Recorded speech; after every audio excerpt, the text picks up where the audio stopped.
$14,200,000 is unaccounted for, Thalia, and every wire transfer on this table carries your name. Kellen Nkosi, 40-year-old chief executive of Nkosi Property Group and husband of Thalia for 9 years, said it quietly. That was the part she would remember long afterward. Not the volume of it, but the calm. As though he had rehearsed exactly how much silence to leave on either side of the words. Thalia Wynne Nkosi, 35-year-old director of the Wynne Community Health Foundation and wife of Kellen, stood at the far end of the Nkosi family's formal reception hall. Her usual chair, the one nearest her husband at every family event since their first anniversary, had been removed. Yara Finch, 30-year-old director of corporate development at Nkosi Property Group and Kellen's colleague, occupied it instead, wearing a bracelet Thalia recognized from a charge on Kellen's personal account 3 months earlier. 200 guests filled the room. This was supposed to be the Nkosi Group's annual gala, a celebration of the company's 35th year in business. Instead, the photographs and flowers had been arranged around a different kind of performance. On the table in front of Thalia lay a folder. Inside it, altered financial reports, fabricated vendor agreements, a copy of her passport, and a digital signature lifted from a grant application she had submitted 4 years ago to the Ontario Health Foundation. Kellen told everyone present that Thalia had created a shell company called Wynne Community Outreach Fund, designed to look almost identical to her real foundation, and used it to siphon nearly $15 million from the Nkosi Group's Employee Health Benefits Reserve. Colette Nkosi, 62-year-old matriarch of the Nkosi family and mother of Kellen, looked across the table at Thalia. "You came into this family as a quiet woman who asked for nothing," she said. "We should have questioned the quiet." Piers Nkosi, 26-year-old younger brother of Kellen and coordinator of the group's community partnerships, sat near the end of the table and said nothing. His hands were folded. He did not look at his mother. Thalia turned to Kellen. "You know I didn't build those accounts." Kellen looked past her shoulder. His jaw was set. Then Harmon Quell, 57-year-old Nkosi family solicitor, placed 3 documents beside the accusation folder. The first was a divorce petition, already filed and already signed by Kellen. The second was a proposed settlement that asked Thalia to vacate the family home, waive her rights to shared assets, return money she had never touched, and consent to a confidentiality clause that would prevent her from speaking publicly about the Nkosi family. The third was a press release, prepared in advance, describing Thalia as a foundation director who had abused her position and her marriage to defraud her husband's company. Thalia read every page. She signed the acknowledgement confirming she had received the divorce petition. She signed a separate statement agreeing the marriage should end. When Kellen pushed the settlement toward her and nodded as though the matter were already decided, she returned it unsigned. "I've agreed to end this marriage," she said. "I will not sign your lie, surrender what belongs to me, or confess to a theft you manufactured." Yara tilted her glass slightly, as though she were at a social function rather than watching the methodical dismantling of another woman's life. Moments later, the gala's private security supervisor carried Thalia's clutch bag to the table and emptied it. Among her keys, a card holder, and a small sealed envelope addressed to Kellen, a letter she had planned to give him privately before the evening began. Fell a USB drive, matte black, no label. Yara spoke before anyone examined it. "That holds the transferred account ledgers." Thalia looked at her directly. "No one has opened it. How do you know what's inside?" A pause moved through Yara's expression. Brief managed. "It looks like our internal model." Before anyone else could respond, the reception hall's main doors opened. Inspector Tanzi Morrow, 44-year-old lead investigator with the RCMP's Financial Crimes Unit, entered with 2 officers and a warrant. Kellen had filed the criminal complaint 6 days earlier. The gala had been arranged after he confirmed the arrest was already coming. What Kellen did not know, what no one in that room understood, was that Thalia was not the obscure charity director they had spent years believing her to be. She was Thalia Wynne Nkosi, controlling beneficiary of the Wynne Continuity Trust, which held a 68% ownership stake in Dominion Health Group, a private medical benefits corporation valued at $1.8 billion. Dominion Health Group administered every employee health plan, disability claim, and benefits program for the 5,200 workers of Nkosi Property Group. The company whose gala Kellen had just used to arrest his wife was financially dependent, down to its dental coverage and prescription plans, on an institution his wife quietly controlled.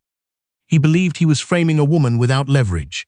As officers restrained her wrists, Samir Adiemi, 50-year-old financial crime attorney and legal counsel to the Wynne Continuity Trust, entered the hall after identifying himself to the officers.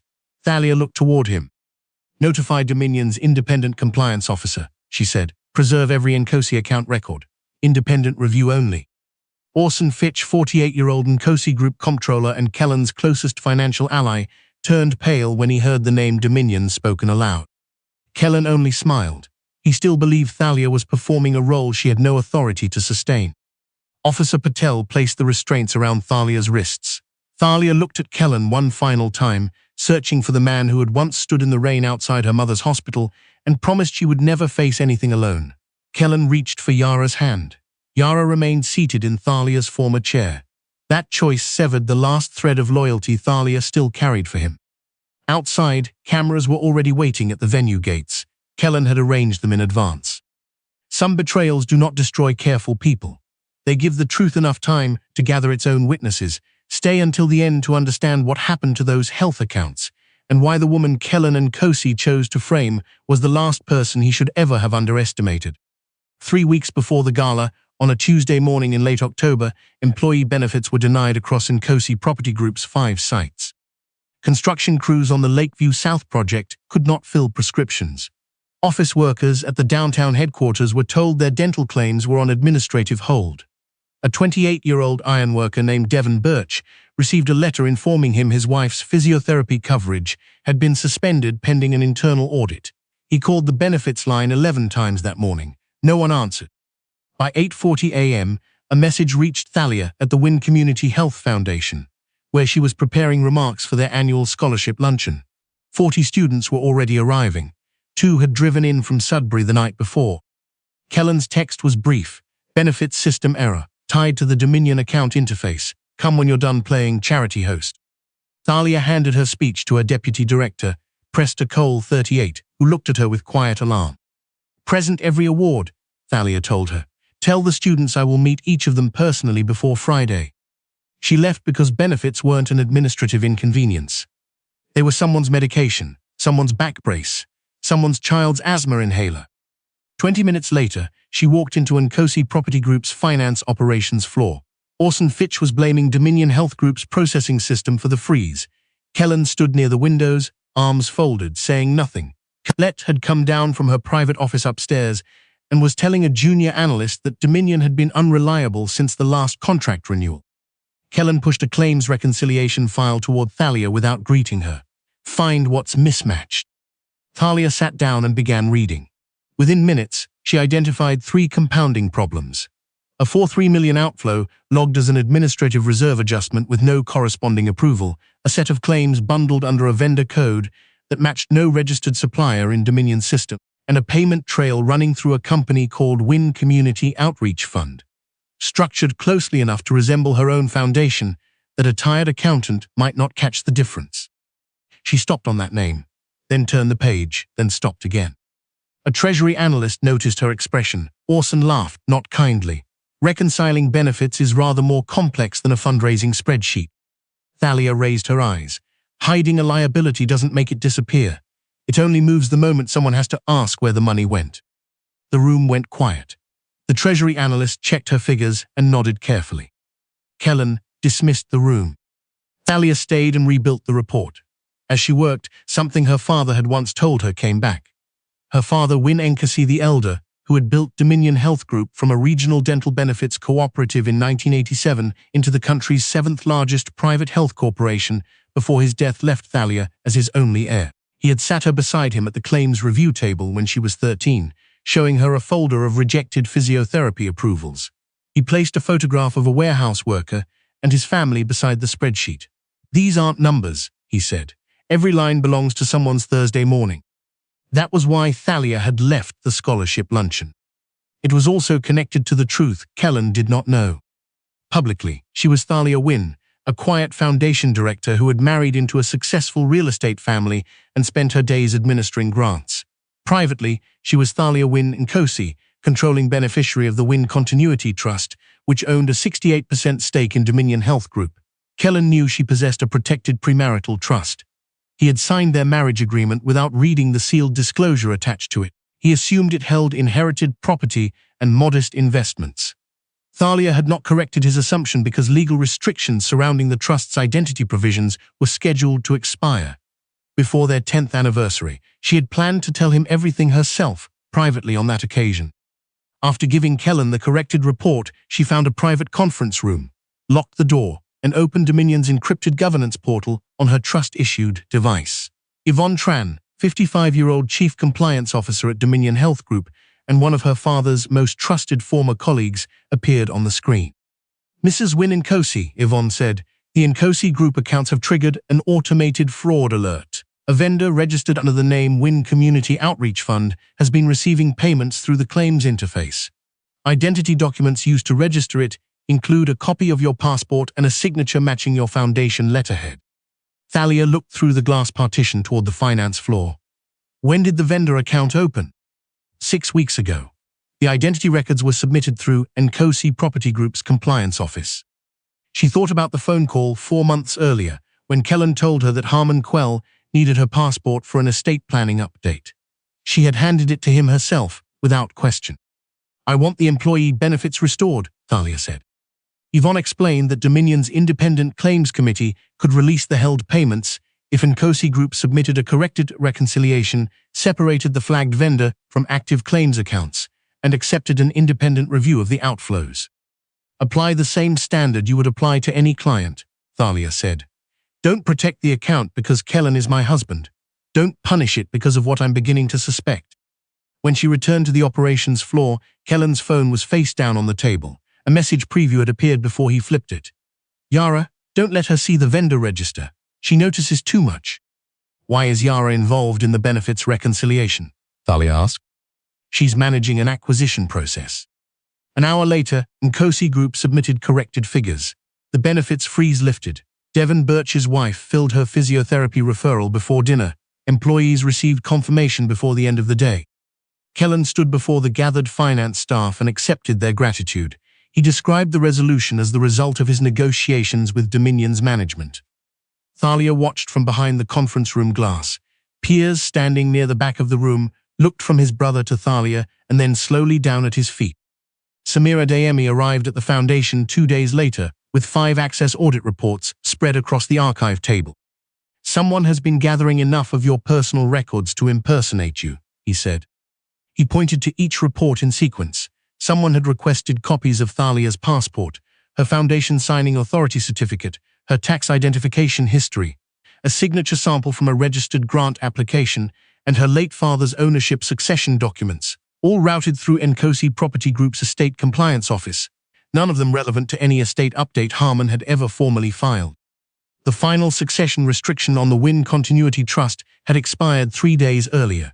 For the first time in 12 years, Thalia was legally free to identify herself publicly as Dominion's principal owner. She looked at the sealed envelope sitting on the archive table, the letter she had written for Kellen. Their 10th anniversary was in 6 weeks. "I still want him to hear it from me," she said. Samir did not argue, but he did not look reassured either. On the wall beside the archive shelves hung a photograph taken outside Dominion's original offices, her father in a grey wool coat, his hand resting on 11-year-old Thalia's shoulder, both of them squinting in November light. She had not spoken publicly about that photograph in years. The week after it appeared in a business magazine, 2 men had followed her from school.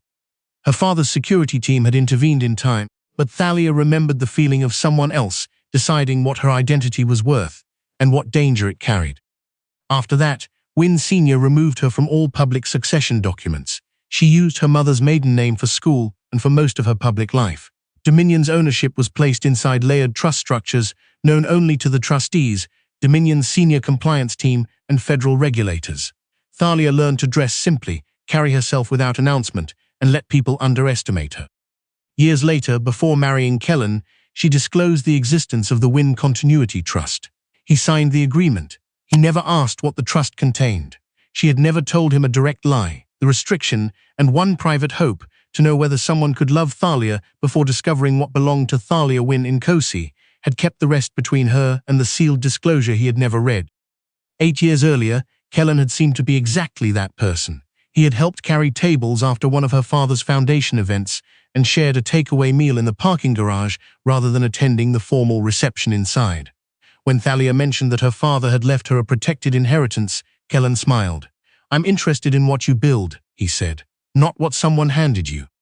She believed. In the first years, he had been her advocate. She rebuilt the analysis that earned him his first senior promotion. He defended her when Colette mocked the foundation's operating budget. Then gradually the gratitude shifted into something else. He began presenting her work as his own. He called the foundation her hobby. He stopped correcting Colette when she dismissed her. After Yara joined the company, his schedule became unclear, and his phone went face down whenever Thalia entered a room. She had delayed telling him about Dominion through one postponement after another. Now she wondered whether she had been waiting for a version of Kellen, who had already disappeared. The night before the gala, Thalia attended the Nkosi Group's pre-event reception at a hotel near their home. Yara stood beside Kellen from the moment the room opened. She straightened his lapel, used a code to access his private tablet, and held his hand briefly when she believed no one was watching. Colette caught Thalia's eye from across the room. "A capable woman makes the people around her stronger," she said, loudly enough for the table beside them to hear. "She doesn't hold them back." Later, Piers appeared near the service corridor. His voice was low. "Did you register a company called Win Community Outreach Fund?" "No." Something shifted in his face. "I found its name in a press brief Yara asked me to format. I didn't realize what it was until tonight." Yara appeared behind them. Thalia looked at her steadily. "I'm Kellen's wife." "That doesn't make you part of the company's affairs," Yara replied. Piers lowered his eyes and stepped away. Thalia left the reception, then remembered the envelope. She went back to leave it in Kellen's private office before the gala began the following evening. She heard voices through the half-open door. Kellen was there. Yara's hands were inside his jacket. Kellen wore the watch Thalia had given him on their 7th anniversary.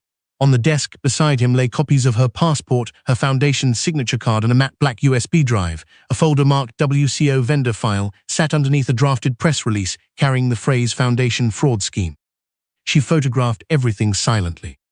Kellen saw her in the glass reflection and stepped back. Not with shame, with irritation. "This marriage ended long before now. You simply wouldn't accept it." Yara settled beside him. "Being his wife was never going to be enough for someone like you anyway." Thalia reached for the folder. Kellen moved it away. "You have no standing in this room." She almost told him everything then, but Samir's warning came back. If Kellen knew she controlled Dominion before the evidence was secured, he would begin destroying records. She set the sealed envelope on the edge of the desk without a word and left. She met Samir that evening. He told her to preserve every message, change the Foundation's security credentials, and not to face the Kosi family alone. "They may be preparing more than a divorce," he said. That night she returned home only to collect what was essential. Yara's coat was already hanging in the front hallway. Thalia chose to attend the gala the following evening because Piers had sent a short message. They're planning to clear certain files from the company server after the event. Samir advised that she was under no legal obligation to attend, but that if she chose to, he would remain at the venue perimeter and enter the moment she called. Before entering the Nkosi home, she photographed every item inside her clutch bag. She wore her father's cufflink watch and carried no laptop, no external drive, no documents. Dominion had already issued an independent preservation order covering all Nkosi Group accounts. The gala unfolded the way a well-designed trap always does, gently and then completely. The accusation came before she reached her chair. The documents were detailed. The vendor emails were false, each one time-stamped before its actual creation date. The signature on the vendor registration carried the exact same ink variation as her 4-year-old grant application. It had been reproduced, not written. When Thalia refused to sign the settlement, Kellen told the room that her refusal was evidence of guilt. She answered him without raising her voice. "It proves you placed a confession inside a divorce agreement and expected humiliation to make me careless." She pushed the settlement back unsigned. Then came the USB drive, emptied from her clutch bag onto the table by the security supervisor, and Yara's immediate identification of its supposed contents before anyone had inserted it into a device. Inspector Tanzi Morrow entered with the warrant. Samir followed and identified himself to the officers. "Preserve the drive's chain of custody, serial number, and purchase history," Samir said. "Preserve the building entry logs, the venue security footage, and every original digital file used to establish probable cause." As officers walked Thalia toward the exit, she looked at Samir. "Notify Yvonne and the independent committee. Preserve every Nkosi login, every physical token, every transfer record. I'm recused. Independent review only." Orson's expression changed at the sound of Yvonne's name. Kellen smiled. still certain Thalia was performing a role she lacked the authority to play. Outside, the photographers were already in position. Kellen had arranged the press in advance. Samir's phone received a secure message from Yvonne before the police vehicle reached the street. A second transfer, $3.1 million, had been initiated 17 minutes after Thalia sat down at the gala table. It required a physical security token and a second-party authorization to process. Thalia had been surrounded by witnesses from the moment she entered the room. Something inside Kellen's plan had already begun contradicting itself. The holding cell was quiet. Thalia sat on a narrow bench beneath a cold light and watched a wall-mounted television carry the Nkosi family's version of events. The photographs they had supplied to media showed Kellen at board meetings and construction announcements. In each one, Thalia was somewhere in the background or not present at all. Several hours later, Inspector Morrow entered an interview room where Samir was waiting. The second transfer, Morrow said. Could it have been scheduled in advance? A transfer of that size from a restricted benefits account requires a physical token present at the moment of authorization, Samir said. My client was visibly surrounded by your witnesses when it processed. Request the hardware token log. Morrow wrote the request into her notes without argument. Across the city, Yvonne was already working through the night. She had located the purchase record for the USB drive, a company equipment order authorized by Yara Finch. She had found the creation metadata on the fabricated vendor emails, each one built from a workstation registered to Yara's administrative login. She had traced the clone device that simulated activity from Thalia's home network, active only on dates when Thalia's own laptop was confirmed offline. She had also retrieved the physical token authorization log for the second transfer. Kellen had left the gala briefly and entered his private home office, confirmed by the venue's internal access system, for 4 minutes, between 9:17 and 9:21 p.m. The second transfer processed at 9:19. Thalia had been seated at the table the entire time. Piers arrived at Samir's office 2 mornings after the arrest. He carried his phone, a folder of internal messages, and the expression of someone who had not slept. Yara entered the venue coat room before they searched Thalia's bag, he said. I saw her go in. I knew what she was carrying. He had also found a draft of the gala press release saved to a shared company drive, time-stamped 3 days before the event, before the USB drive was produced, before the officers arrived, before the supposed evidence was ever discovered. Kellen had known the warrant was coming. The gala had been choreographed around it. Piers sat across from Samir. My mother held my arm at the table and told me one sentence would destroy the family. He looked at his hands. I let her. Samir preserved Piers's evidence and forwarded everything to Inspector Morrow through the proper evidentiary channel. That evening, Kellen's solicitor delivered a new proposal. Kellen would soften Mercer Cromwell's. He stopped and corrected himself. Nkosi Group's public accusations against Thalia's foundation, if she signed the original settlement, accepted responsibility for administrative irregularities, ceased cooperating with Dominion's independent review, and agreed to leave Canada after the criminal matter resolved. Samir preserved the communication as potential evidence of coercion and replied without consulting Thalia further. My client consented to dissolution of the marriage. She denies all allegations and rejects your proposed settlement. Direct all further communication to this office. The controlled answer frightened Kellen more than anger would have. Yara, meanwhile, had found something in Kellen's locked desk drawer. A file titled Finch Authorization Record that described her as the sole architect of the shell vendor scheme, acting without Kellen's knowledge. He had prepared a second version of the story in case the first one collapsed. She copied every page onto a private device, contacted her own criminal defense attorney, and offered the Crown prosecutor a full account of Kellen's instructions, the vendor creation, the use of Thalia's identity, the press release written before the gala began. Her cooperation might reduce part of her exposure. It could not restore what she had helped take from Thalia. 3 weeks after the arrest, Veda Quill, 44-year-old independent forensic accountant, retained by Dominion's Compliance Committee, presented findings to Inspector Morrow and Crown Prosecutor Fionn Parrish, 51, who had been assigned to review the case.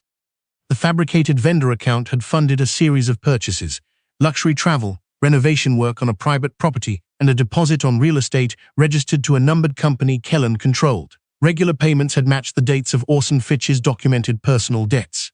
Yara's administrative credentials had modified the final beneficiary details on both major transfers. Kellen's physical security token had authorized the second transfer, while Thalia sat at the gala table, surrounded by his family's witnesses.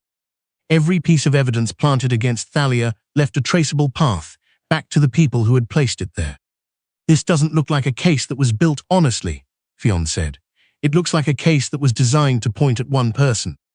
Days later, Fionn filed an immediate motion to stay all charges against Thalia and correct the public record. The court approved it. Thalia received the news sitting in the Foundation's archive room. She did not celebrate. The stay could not restore the 3 sponsors who had withdrawn support without asking her a single question. It could not return the image of Kellen taking Yara's hand while officers closed the restraints around hers. It could not give back the 9 years she had spent believing in the version of him from that rainy evening outside her mother's hospital. But it returned her name to her. She intended to be careful with it going forward. The Dominion Health Group Board convened an emergency governance meeting the following Monday. Kellen received a formal notice requiring his presence and that of Nkosi Property Group's senior leadership. He entered Dominion's main boardroom expecting frightened executives and a client relationship he could still leverage. He had been a client for 11 years. He sat across from Dominion's independent directors, outside forensic counsel, and Fionn Parish's team. At the head of the table sat Crispin Velde, 68-year-old chair of Dominion's Independent Risk Committee, and a former colleague of Wynne Sr.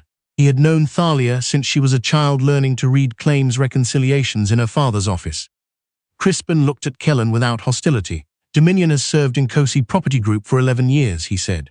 "That history merits care. It does not require silence." "Then bring me your compliance officer," Kellen said, "and we'll resolve whatever Thalia told your team to flag." The controlling beneficiary requested a fully independent review and removed herself from every operational decision that touches your accounts, Crispin said. The boardroom doors opened. Thalia entered beside Samir and Yvonne. She wore a simple cream blazer and her father's watch. She did not smile at the family that had watched her led away in restraints 3 weeks earlier. Kellen stared. Several seconds passed before his face rearranged itself into something more controlled. Crispin rose from his chair. The independent directors stood with him. Thalia Wynne Nkosi, controlling beneficiary of the Wynne Continuity Trust and principal owner of Dominion Health Group. Colette gave a sharp, disbelieving sound. "This is something she's arranged." Crispin looked at her calmly.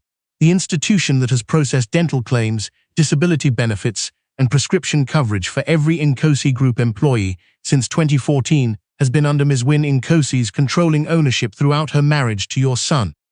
Colette stopped speaking. Kellen's face changed color. He was remembering things now in sequence, the sealed trust disclosure in their marriage agreement he had never opened, Thalia's fluency with Dominion's claims interface, her private calls with Yvonne, the way she had rebuilt the entire benefits reconciliation from memory in under 40 minutes, the instruction she had given Samir as officers restrained her wrists. "You deceived me," he said. Thalia took her seat beside Samir. "I told you before our marriage that I owned a protected family trust. You signed the agreement without reading the disclosure." She held his gaze without anger. "You allowed yourself to believe I had nothing, because accepting my competence would have required you to question your own importance. You let me believe the wrong thing. I concealed the scale of an inheritance because legal restrictions required it, and because I wanted to know whether someone could love Thalia before discovering what belonged to Thalia Wynne Nkosi." She paused. "My secrecy created distance between us. I should have told you the moment the restriction lifted." Then her voice became steadier. "But I hid an inheritance. You built a crime and used the state to imprison an innocent person. Those are not the same betrayal." Kellen had no answer. Vader Quill presented the forensic findings. Kellen's token, Yara's credentials, the cloned device, the passport copies from the marital home, the USB drive purchase record authorized by Yara. The gala press release time-stamped 3 days before the supposed evidence was ever discovered, the payments to Orson matching the dates of his personal debts, the deposit on Kellen's numbered company property funded from the Shell vendor account.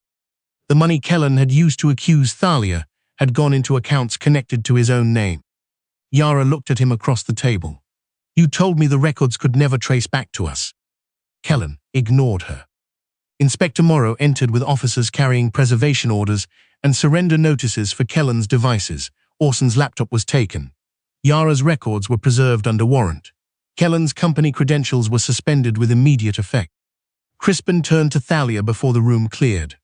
"The committee has voted to place Nkosi Group's credit facility under default review, restrict extraordinary transfers, and remove the compromised signatories from authorization access. Employee payroll and essential supplier payments will remain fully protected under a monitored disbursement structure requiring independent approval. The workers shouldn't carry what the executives did, Thalia said. Protect the payroll and the benefits. Everything else follows your procedure, not my preference. Kellen watched her direct the protection of his own employees' livelihoods without raising her voice or claiming any personal victory. Colette watched her son. She had spent 9 years treating this woman as an extension of Kellen's professional life, a quiet accessory who asked for nothing and produced little. She understood now that the institution financing her family's payroll had been controlled through every gala and every dismissal and every removed chair by the woman she had spent those same 9 years diminishing. "If I had known who you were," Colette said quietly as the room began to empty, "I would never have spoken to you the way I did." Thalia looked at her without satisfaction. The woman you treated poorly deserved basic dignity before she owned anything. Criminal charges were filed the following month: fraud, conspiracy, obstruction, identity misuse, and false statements. Orson Fitch cooperated fully after consulting his attorney and admitted to manipulating Nkosi Group's internal financial reports to conceal the outflows in exchange for a promised role Kellen had no intention of honoring. Yara's cooperation reduced part of her legal exposure, but could not restore what she had helped take, nor return the future she had believed Kellen was offering her. The numbered company property was restrained. Kellen's personal assets connected to the fraud faced full legal review. Piers came to see Thalia at the foundation. He did not ask for forgiveness. He sat across from her and said plainly that he had seen Yara go into the coat room, that his mother had kept his arm pressed to the table while the officers walked Thalia out, and that he had let it happen. "You were afraid," Thalia said. "Yes. You chose to speak eventually. That matters." He looked hopeful for a moment. "But it doesn't undo the cost paid while you stayed quiet," she said. "That will take time." He accepted the boundary without arguing and left. Support returned to the Wynn Community Health Foundation gradually and then quickly. Presta Cole organized a public statement from families the foundation had helped over the years. Former Nkosi Group employees described how Thalia had rebuilt the benefits reconciliation during the October crisis, while Kellen accepted credit for it. Devon Birch told a reporter that the woman who had insured his wife's physiotherapy continued was the same woman who had been arrested for stealing from the company that employed him. The quiet work Kellen had borrowed for himself was finding its way home. The final divorce order arrived on a grey Tuesday in February. The marriage was legally ended. The settlement Kellen had demanded, her home, her rights, her silence, had never been signed. Thalia had consented only to the end of the marriage, nothing more and nothing she had not already chosen for herself at the family dinner table. She held the order for a moment, then set it down on her father's desk beside his photograph and beside the sealed envelope she had once carried to a gala and never delivered. One document held the truth she had hoped to share with a man who had chosen to use her silence against her instead. The other closed the chapter he had spent becoming someone she did not recognize. She closed the folder and left both inside the desk. The following morning, Thalia walked into Dominion Health Group's main offices publicly for the first time as Thalia Wynn Nkosi. She kept Wynn because her mother's steadiness had shaped her long before her father's fortune could. She carried Nkosi because it was the name she had chosen for herself in a marriage she had entered honestly, and she was not willing to let Kellen's actions take that from her too. Dominion staff received her without ceremony. Some had known her since childhood. Others had known only the quiet foundation director accused of stealing from a corporation she secretly owned. "I'm not here to run this institution through personal authority," she told them. Dominion remained trustworthy through this period because independent people followed evidence even when the owner was involved. That standard applies to everyone, including me. She accepted a non-executive governance role focused on ethical benefits administration, fraud prevention, and equitable access to employee health coverage. She did not place herself above the compliance team. She did not reverse any independent decision. Her ownership gave her responsibility. It did not give her permission to replace process with preference. Inside the office she prepared. She set her father's photograph beside the final divorce order. His lesson had been completed. Records had remembered what people tried to erase.